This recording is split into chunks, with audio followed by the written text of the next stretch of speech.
Welcome to the Dreams by Any Means Motivation Station. I'm your host, Ed Doxson. Happy Friday, everyone. Hope that your week is going well. Can't believe that we are in the last month of 2025. Thank you for those that have been tuning in, sticking out with me episode after episode, journey after journey, experience after experience.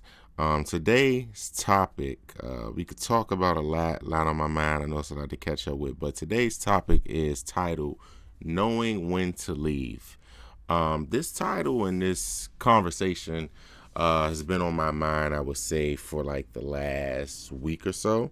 But what really sparked it is, shout out to DC Mayor Muriel Bowser, who recently announced that she will not be seeking re-election after completing 3 terms.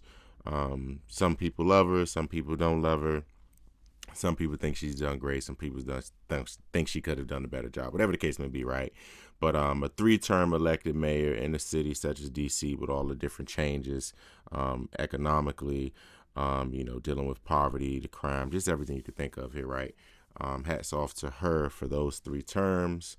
Hats off to those people who have been able to be in position to serve the city and carry out their passion, been able to influence and impact policy and legislation as it affects our city. So definitely shout out to her. And, knowing when to leave relates to that, right? Because everyone may have thought the mayor was going to seek re-election, or, you're used to someone being around for so long. When that person does decide to take a step down, there's a bunch of questions of why, or there may be some people rejoicing, all those different things. But it just relates to, looking at the mayor, also looking at the police chief who recently announced that she'll be stepping down.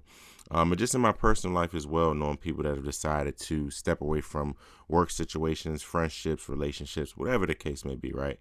So this title, Knowing When to Leave, is going to talk about knowing when to leave. And I think sometimes we confuse leaving with quitting, right?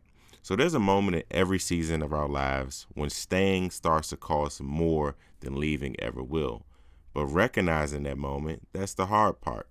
So in this episode, we're going to talk about how to trust the signs, how to trust your growth, how to trust yourself enough to walk away, whether it's a job, relationship, friendship, or more importantly, if it's just the old version of yourself.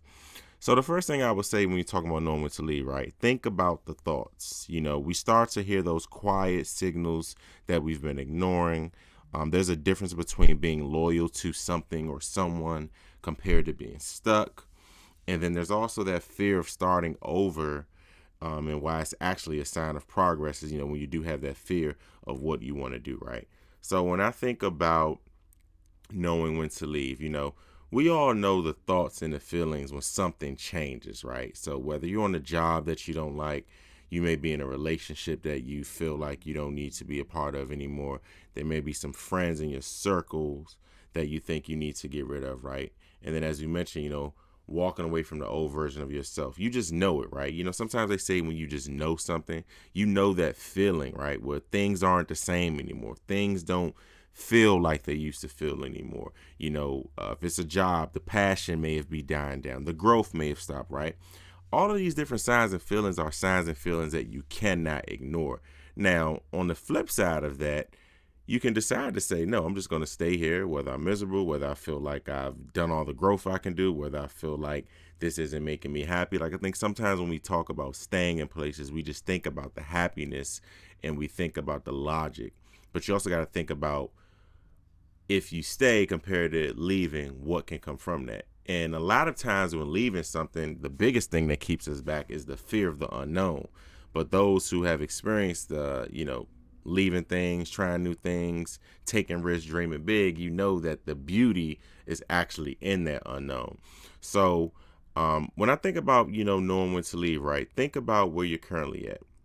Is this place, is this person, is this feeling, this habit, systems, whatever you're participating in, is this currently continuing to grow you and stretch you in ways that you feel like you maybe cannot get growth anywhere else, right?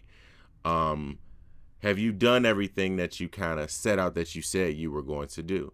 Some people go into jobs with goals. Some people go into relationships with goals. Some people start certain fitness goals, all these different things, right, of what they plan to do and not do. So you got to ask yourself those questions as you start to sit back. Do you feel drained? Have you outgrown conversations in this space that you're in?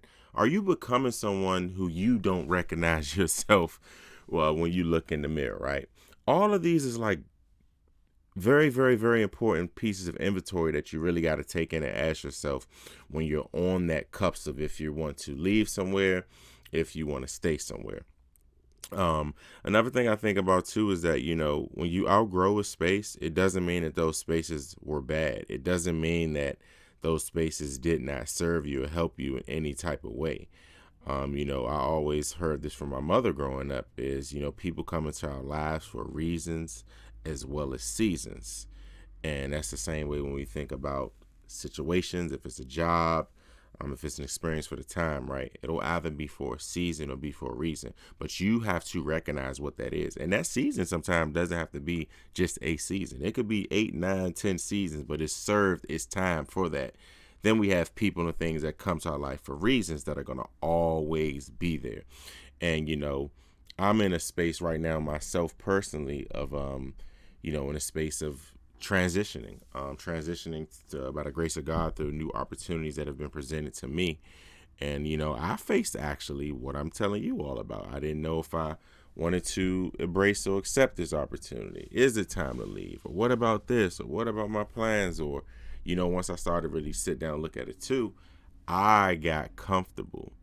I got comfortable as it relates to, okay, I've been in this space for these last couple of years. What is this going to look like? As I just was saying, the fear of that unknown being that helps you, So when we feel those feelings of knowing that we've outgrown something or someone, we have to take responsibility and remove ourselves from that situation, remove ourselves from that job, remove ourselves from that friend, remove ourselves from that group, that organization, whatever it is.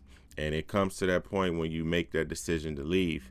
And, once you leave, the whole fear of starting over and the fear of unknown, what comes along with that is just a brand new page of clarity for you to walk away. Because see, now once you walk away from something, that's all you knew, right? If it was a person, that's all you know. If it's a job, that's all you know. Once you walk away from it, you'll start to gain some type of clarity that you wouldn't have been able to gain by staying in that situation, right? Your energy returns, your creativity comes back, your confidence rebuilds, your vision becomes sharper. This just leaves space for you to, thoughtfully, make the best decision what's next for you for your life. So when you think about what you're leaving for, right? You're stepping forward. What's the next level? What is your purpose? What is your alignment? What is your peace? And what is your evolution? Any version of you that's meant to move forward will meet you on the other side of the decision. So, being able to observe yourself and knowing when to leave is probably going to be one of the most important skill sets, I would say that we have as we continue to grow and develop, as individuals, this personally or professionally. So, for me, I think that, staying somewhere you've outgrown doesn't make you strong. Leaving does. So I definitely want to charge you all as we're getting ready to close out 2025. It's December 12th. Literally, we have 2.5 more weeks left of the 2025 year. I want you all to leave whatever isn't serving you anymore. Now, I'm not telling you all to go quit your job tomorrow. You don't have another job lined up. No, so I'm not saying that. I'm not saying quit the no. I'm just saying that make adequate steps to understand that you need to remove yourself from a situation and how to remove yourself from that situation. Trust the discomfort, trust the shift, and trust the voice inside of you saying it's time. Because like I said, on the other side of that unknown, that's where the beauty is, and that's where everything's going to blossom and bloom for you. So that's my nugget for the day, for the week. I hope everyone has a blessed, safe weekend, enjoying the holidays times. Christmas is 13 days away. Crazy, right? So, yeah, just walk away from what's no longer serving you. Y'all know, like I always say, hustle plus faith equals success. I'm going to catch y'all on the next episode.